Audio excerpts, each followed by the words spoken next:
Eu nasci no interior, nunca neguei a ninguém. A terra que a gente vem merece todo o amor. Lá sorri e senti dor, lá eu fui feliz demais. Sempre que olho pra trás quero voltar sem ter freio.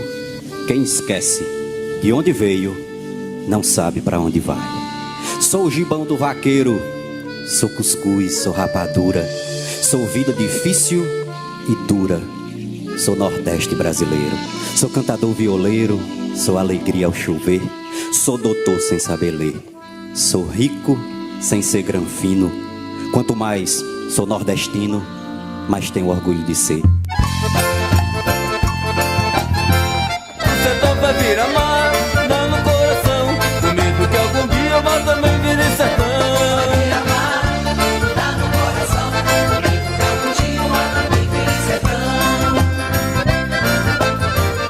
Alguém com certeza já deve ter perguntado pra você: ei, e aí, já viu Bacurau? Mulher, tu precisa ver Bacurau.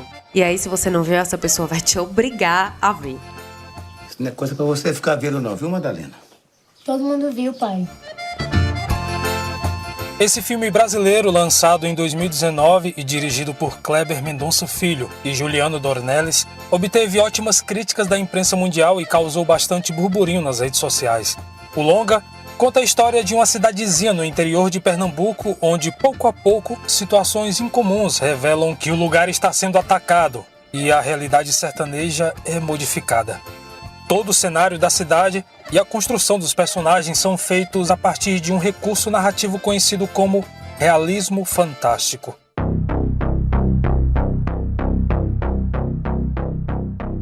Realismo fantástico é uma forma de contar histórias e transmitir sentimentos através da mistura de elementos reais e fantásticos, combinando fatos históricos, místicos, lendas e folclores. Basicamente, combina-se o que aconteceu de verdade com elementos mágicos que são inseridos no dia a dia das pessoas. É como se a magia fizesse parte da vida real. E aí é aquela coisa, né? Querendo ou não, quem conta um conto aumenta um ponto.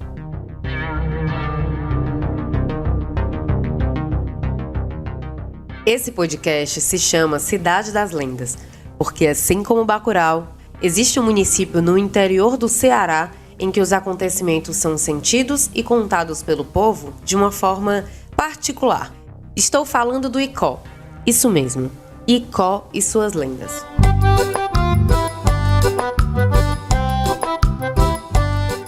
Localizada na região centro-sul do estado do Ceará, a 365 quilômetros da capital Fortaleza, Icó é uma cidade pequena como o nome, de clima semiárido e tem uma população estimada em cerca de 70 mil habitantes. Apesar de ter sido colonizada inicialmente por portugueses, Icó tem muita influência francesa, principalmente em sua arquitetura, produção cultural e nos costumes, o que a diferencia de inúmeras outras cidades cearenses. Somos conhecidos nacionalmente pela arquitetura neoclássica e barroca, que são invejadas pelos grandes centros históricos em todo o mundo. Em Icó, temos mais de 300 prédios preservados e tombados pelo IPHAN, Instituto do Patrimônio Histórico e Artístico Nacional. Icó respira suas histórias e tradições. O real parece fantasioso e a fantasia ganha ares de realidade. Nesse podcast, a gente quer captar, através das lendas, a peculiaridade e a irreverência do jeito icoense de contar histórias, sejam elas trágicas ou cômicas, chocantes ou emocionantes, de fé ou de luta, de festividades ou de morte. Tudo isso, junto e misturado, compõe um cenário de cultura, arte e história de Icó, a princesa do sertão, ou a cidade das lendas, como você preferir. A gente costuma dizer pra quem nunca foi no Icó que, olha, meu filho, nem vá. Porque quem bebe a água do Icó uma vez tá ferrado. Pra lá não quer parar de voltar. Um povo simples que encontrou na contação de histórias impactantes uma forma de não deixar fatos importantes serem esquecidos. A gente acredita que a oralidade é uma maneira esperta de se apoderar da narrativa que sempre foi tão dominada pela elite e não pelo povo. A fama de Cidade das Lendas não é à toa. Nos baseamos nos livros do escritor e historiador Miguel Porfírio de Lima e de vários outros historiadores e pesquisadores da terra para nos ajudar a contar essas histórias. Para esse episódio, chamamos o memorialista icoense Altino Afonso Medeiros. Eu fui até a casa de Altino bater um papo com ele.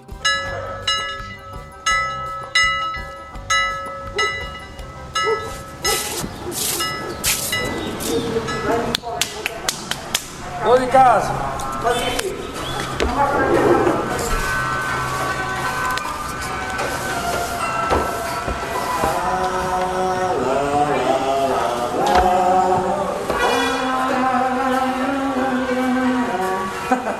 Essa música foi composta em 1930, pela neta de Glória Dias.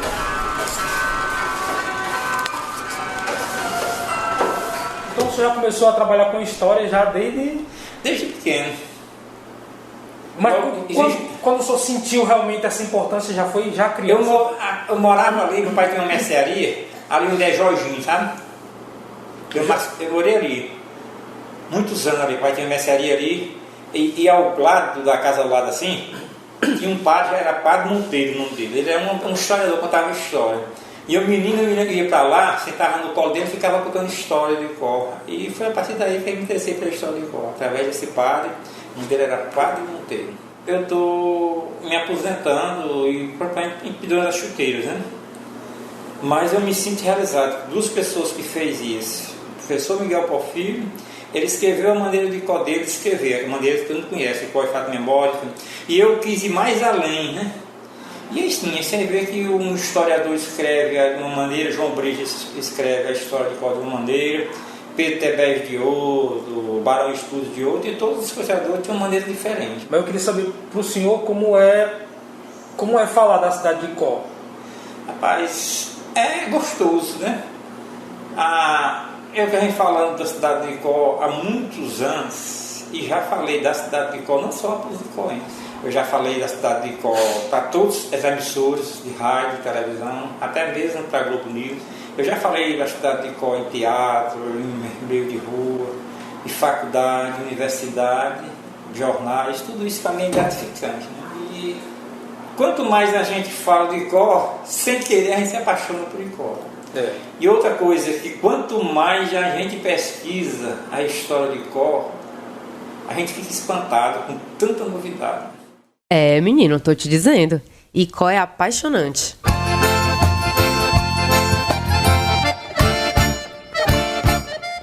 Passa o café e senta aqui que vamos te contar ao pé do ouvido histórias que com certeza vão aquecer seu coração.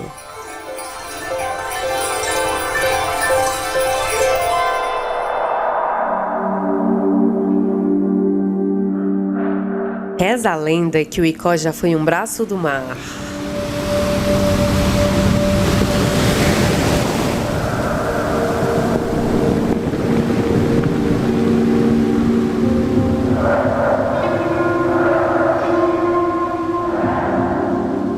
Segundo a Bíblia, aquele bom e velho livro que você certamente já ouviu falar, no começo de todas as coisas houve um grande dilúvio, que inundou o planeta inteiro e deu início à formação de um mar subterrâneo.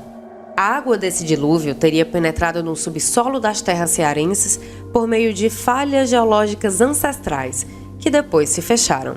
Nesse mar subterrâneo reside uma baleia gigantesca, de uma espécie primitiva e que não existe mais nos oceanos conhecidos. O escritor Miguel Porfírio de Lima conta que com o tempo, uma série de reações químicas no subsolo teria causado um efeito nas águas e assim tornado esta baleia gigante imortal, adormecida em um sono intenso nas profundezas da terra. Essa baleia encantada estaria localizada debaixo da igreja do Senhor do Bonfim, bem no centro histórico da cidade de Icó, tornando-se uma espécie de guardiã mágica do lugar e que só despertaria de seu sono se alguém retirasse a imagem do santo, localizada no altar-mor desta igreja. A lenda diz que, se a imagem for removida, a baleia acordará agitada e com seus movimentos bruscos romperá as grossas camadas de calcário, abrindo grandes fendas na terra. A água do mar, salgada e fervente vinda do centro da terra, inundará toda a cidade e seus arredores, tornando-a um braço do mar e trazendo à tona a baleia, um monstro mitológico que irá devorar qualquer sobrevivente desta inundação.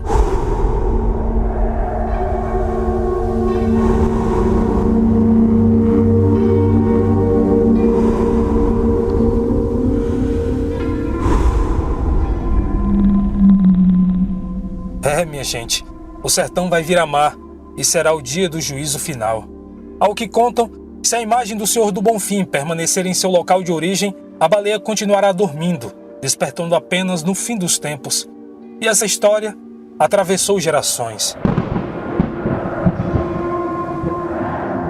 Por volta dos anos de 1920, um grupo de frades carmelitas chegou ao Icó para assumir os trabalhos sacerdotais da cidade e desconheciam a história da baleia. Naquele tempo, os fiéis do Santo Crucificado enchiam a igreja, que acabou ficando muito pequena, e os frades queriam remover a imagem para uma igreja bem maior e ampla, que teria o mesmo nome e que poderia comportar todos os fiéis das festividades religiosas do Senhor do Bonfim. Os alicerces dessa igreja já haviam sido construídos há muito tempo atrás pelo médico e historiador francês Pedro Teberge, mas o mesmo faleceu antes da sua conclusão. Então, os frades recém-chegados planejaram uma surpresa aos seus devotos. Eles queriam terminar a igreja e levar a imagem do Senhor do Bonfim para o novo templo. Tudo isso sem o conhecimento da população mais religiosa.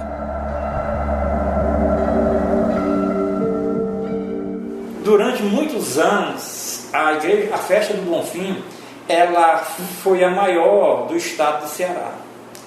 Porque quando ela começou não existia a festa de Canidé, não existia de Juazeiro, e Icó foi a maior festa. E já que Icó era o centro cultural, né, de toda a província do Ceará, também além de ser o centro cultural, Icó era o maior centro comercial, né? E esse Largo de Tebés foi o Estado Geral do Jaguaribe. E a festa do Senhor do Bonfim atraía pessoas de toda a província do Ceará. Atraía mais gente do que atrai hoje, né? E Pedro Tebés, como a pessoa pensava no futuro, né, ele viu que aquela igreja realmente era pequena demais para comportar muitos fiéis. Aí foi onde ele pensou em construir uma igreja grande, né?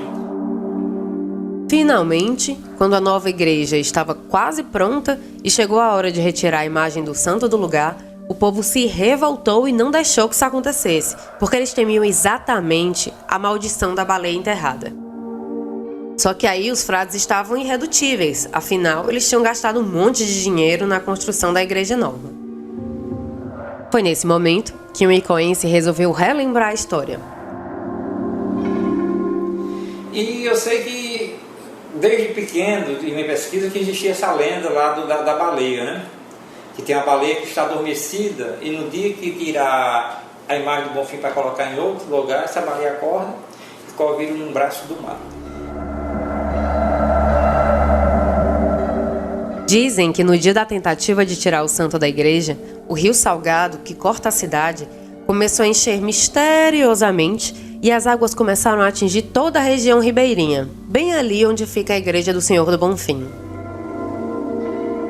O santo já estava sendo tirado de seu trono quando as águas do rio tomaram a igreja e rapidamente subiram ao nível da cintura das pessoas. A população apavorada começou a rezar, a se agarrar ao santo, uma loucura. Os fiéis ficavam lá, na porta da igreja, para impedir que aquilo acontecesse. Nesse momento, quando o pé da imagem sacra tocou na água, a igreja começou a esvaziar. E daí, diante dessa expressão de fé, os frades finalmente compreenderam que de lá o santo não podia sair. Por fim, o desejo do padre carmelita não se materializou. E para a alegria de todos os fiéis e devotos do Nosso Senhor do Bonfim, sua imagem permanece intacta até hoje em seu lugar de origem.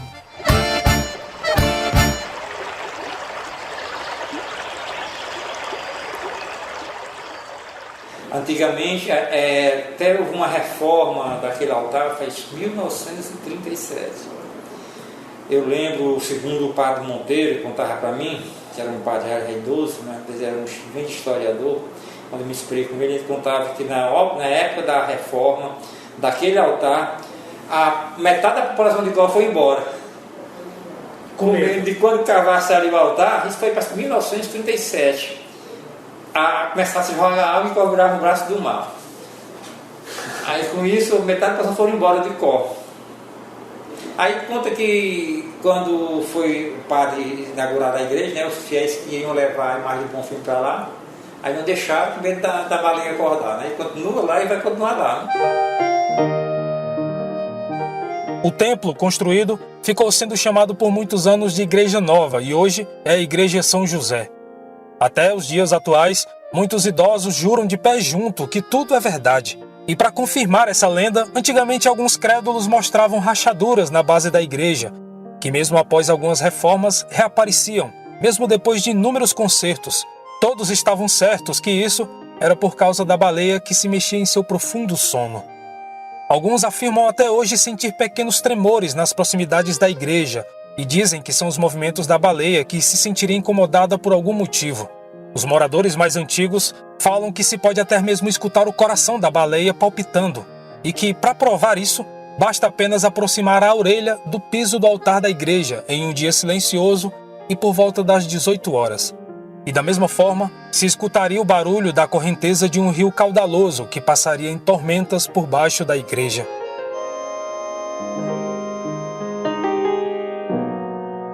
Mas o senhor acredita nessa lenda? É que lendas são histórias que, inventadas pelo povo, que um povo... Mas como historiador? Eu acredito, nas lendas eu acredito. Não existe, mas acredito. No caso da água, acredito assim, na criação da lenda, que foi criada por a gente for analisar bem, pesquisar bem, e foi os próprios padres que criaram essas lendas, Se a gente for analisar bem a história, como foi que surgiu isso, ninguém sabe como foi que surgiu, mas foi criado através da própria... Do mesmo jeito que o padre Monteiro falou para o senhor, os outros padres também devem ter falado para isso. Se é verdade ou não, eu não sei. Só sei que foi assim. Até porque, como disse certa vez John Ford, se a lenda for mais interessante que a realidade, publique-se a lenda.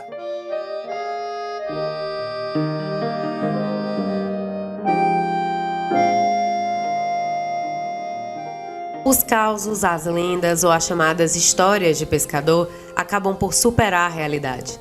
Dessa forma, o povo icoense, cearense, nordestino, brasileiro consegue registrar traços de suas memórias a partir da forma criativa com que sentem e percebem o mundo.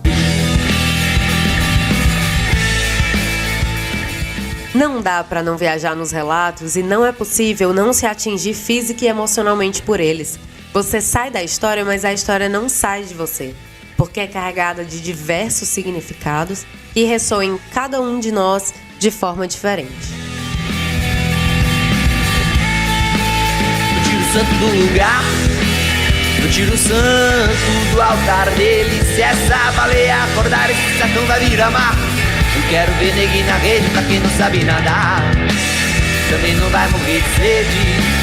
E quem não bebe de cuca, quem for feita de açúcar não me beije. Você deve estar se perguntando, beleza, mas e vocês, quem são? Eu sou Isabela Cândido. Nasci no Icó, mas hoje moro em São Paulo. Sim, tô longe, mas parte de mim ainda tá no Ceará. Trabalho com comunicação, costumo escrever o que me vem na cabeça lá no meu Instagram e tô aqui realizando o desejo de espalhar as lendas icoenses para todo mundo ouvir. Eu sou Daniel Bruno, sou produtor cultural e realizo há muitos anos um trabalho de educação patrimonial na minha cidade, mantendo a história do meu município viva através de palestras, documentários, sites, blogs e redes sociais, principalmente no YouTube, com o projeto Icó em Fatos e Memórias. Durante o período de produção, eu e a Isa nos encontramos pessoalmente uma única vez. Eu aqui e ela lá, tudo produzido a 4 mãos. Áudio vai, áudio vem, reuniões online. Trabalhamos juntos pela primeira vez. Unimos nossas experiências de vida e nossas expertises para descobrir qual era o melhor jeito de contar esses causos para vocês. Aqui estamos falando de Icó, onde eu e a Isa nascemos. Mas eu tenho certeza que você vai se lembrar do lugar de onde você veio, a partir de histórias como as nossas. Você sabia que aqui está um dos teatros mais antigos do país e que ele nunca foi inaugurado? E eu passei parte da minha infância ali no teatro. O teatro, além de ele ter assim, uma representatividade na história de Icó, por ser o primeiro teatro construído no Icó, por ser o primeiro teatro no estilo neoclássico do sertão, do Nordeste, e para mim tem um valor sentimental muito grande, que ali eu fiz de tudo, ali eu brinquei, ali eu representei como ator, ali eu representei como cantor, como palestrante, ali eu consegui, ali foi minha primeira namorada, foi ali naquele teatro, a minha primeira poesia foi ali no teatro, E tudo isso marca a gente, né? Faz com que a gente ame essa terra, apesar da gente ver os problemas que ela está passando. Mas a gente sente esse amor por a terra, por um passado que a gente viveu, um passado glorioso da nossa história, da nossa cidade. Bom, mas espera aí. Deixa essa história pro próximo episódio, porque eu tenho certeza que seu café já acabou. Eu não posso entregar assim tudo de bandeja pra você, né? Muito obrigada por ter nos escutado até aqui. Estamos muito felizes de colocar esse programa no ar. Te convido a assinar e seguir o nosso podcast aqui mesmo, na plataforma em que você está nos escutando. Assim você será avisado toda vez que sair um novo episódio. Queremos agradecer imensamente o apoio e a mentoria do Ulisses, André e Barata do podcast NBW por terem nos incentivado a produzir o Cidade das Lendas. A poesia inspiradora que você escutou no início desse episódio é do poeta cearense Braulio Bessa e a música Tamarindeiros, de composição do artista icoense Dru Luca. O que você achou desse episódio? Estamos ansiosos para conhecer cada um de vocês e conversar com os nossos ouvintes. No Instagram, você pode nos encontrar nos seguintes perfis: @Cidade das Lendas, Eita Isabelou, com 2 L's, danielbruno.db e Icó em Fatos e Memórias. Muito obrigado por terem nos ouvidos até aqui e até o próximo episódio. Eu tiro o santo do lugar, eu tiro o santo do altar dele. Se essa baleia acordar, esse sertão vai virar mar. Eu quero ver neguinho na rede pra quem não sabe nadar. Também não vai morrer de sede.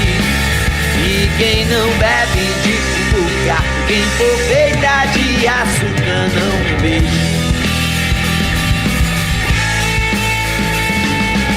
Vento que vem do Aracati, pelo leite seco do salgado, leva a fumaça cinzada aqui, traz a chuva pra molhar o roçado.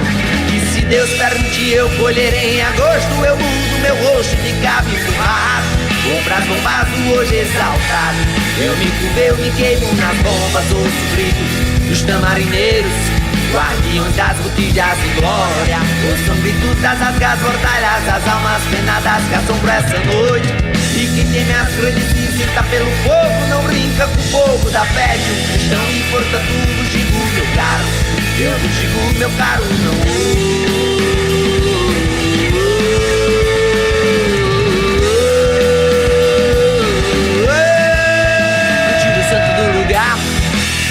Tiro o santo do altar dele. Se essa baleia acordar, esse sertão vai virar mar. Eu quero ver neguinho na rede pra quem não sabe nadar. Também não vai morrer de sede. E quem não bebe de cumbuca, quem for feita de açúcar, tiro o santo do lugar.